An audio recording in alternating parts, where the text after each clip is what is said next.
Let's see how to fix this missing DLL problem in just 3 steps.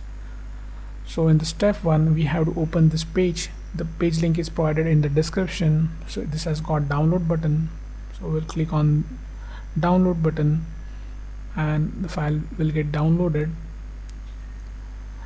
We have to save this file somewhere.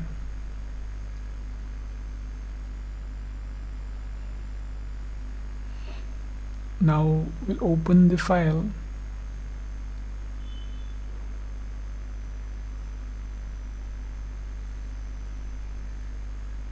Now we have to copy this file. Right click on it and select copy. Then we'll move to the next step. Now open C drive, then open a Windows folder. Now scroll down in the directory. We have to open system32 folder here. Now right click in the blank space and select paste. Click continue to paste it. If you face access denied issue, then you can follow the screen to fix that. In the step 2, we'll register the DLL file we just copied. Now open task manager with an administrator access. Click file, select run new task, then click on browse button.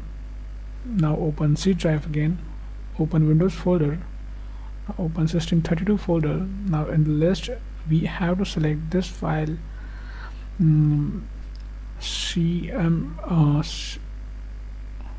cmd.exe. click OK, select this checkbox and click OK. Now this will open in administrator mode.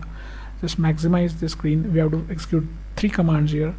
So first is going to be check disk. Now execute this and type Y.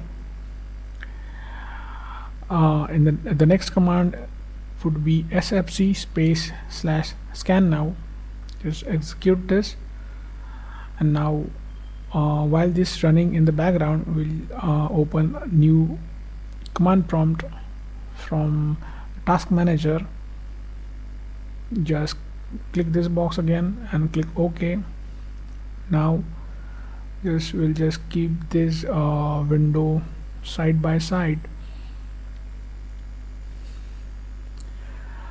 So in this command prompt, just type this command carefully. Now just replace your my missing DLL file with the DLL file which we have just copied. Execute it. Now wait this verification completes. Now after everything is done, click start menu and restart it. So before you restart, just hit like the video.